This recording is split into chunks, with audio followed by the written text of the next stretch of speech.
भारत में जब भी सुरक्षित निवेश की बात होती है दोस्तों, तो सबसे पहले बैंक एफडी यानी कि फिक्स डिपॉजिट का नाम आता है। एफडी को आसान, सुरक्षित और भरोसेमंद माना जाता है, लेकिन बदलते ब्याज दर चक्र, बढ़ती महंगाई और टैक्स नियमों में बदलाव के कारण अब सिर्फ एफडी पर डिपेंड रहना सही रणनीति नहीं माना जाता है।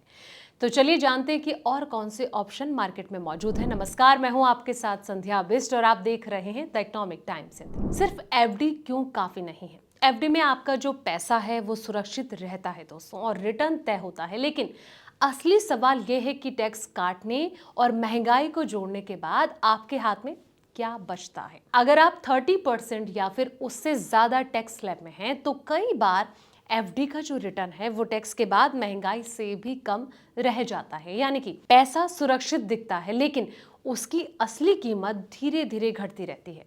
अगर आपका निवेश समय कम से कम 2 साल या फिर उससे ज्यादा का है, तो एक विविध डाइवर्सिफिकेशन यानी कि फिक्स्ड इनकम जो है वो पोर्टफोलियो बनाना समझदारी हो सकता है, जिसमें कि स्थिरता हो गया, लिक्विडिटी हो गया और साथ ही टैक्स बचत का संतुलन हो सकता है।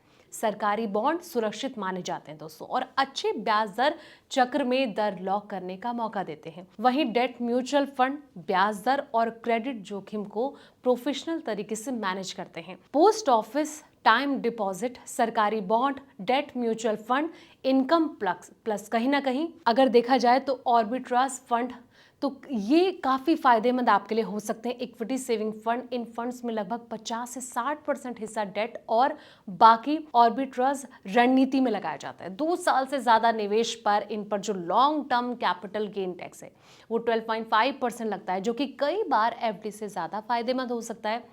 ऑर्बिट्राज या फिर इक्विटी सेविंग फंड थोड़ा सा जोखिम लेने वाले जो निवेशक हैं, इनके लिए ये फंड कम उतार चढ़ाव के साथ एफडी से बेहतर पोस्ट टैक्स रिटर्न देने की कोशिश करते हैं। अब सवाल ये कि कितना और कहां पर आपको निवेश करना चाहिए, तो चलिए अब इसका जवाब जानते हैं। कोई एक फॉर्मूला सब पर लागू नहीं होता है दोस्तों। निवेश का फैसला आपकी एज हो गया, टैक्स हो गया और जोखिम लेने की क्षमता, इस जरूरत पर डिपेंड करता है।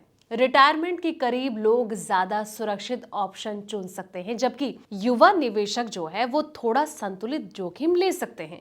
एफडी को पूरी तरह छोड़ने की जरूरत नहीं है, लेकिन सिर्फ उसी पर डिपेंड रहना ये भी सही नहीं है। समझदारी इसी में है दोस्तों कि संतुलित और सोच समझकर बना हुआ जो फिक्स इनकम पोर्टफोलियो है वो तैयार किया जाए, जो कि पूंजी सुरक्षित रखे और महंगाई को भी मात दे सके। फिलहाल इस वीडियो में इतना ही। ऐसे ही तमाम वीडियोस के लिए आप देखते रहें द इकोनॉमिक टाइम्स हिंदी।